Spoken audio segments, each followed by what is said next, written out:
लिखी कपाल लिखन भाग्य डोरे बंधा मनीष जीवन कहाकू हसाए सीए कहाकू कंदाए रे कहार सिंदूर साखी से नेहा के दिए सबू भाग्य हाथ दान सबू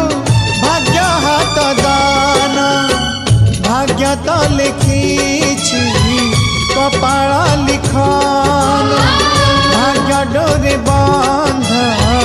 मनीष जीवन।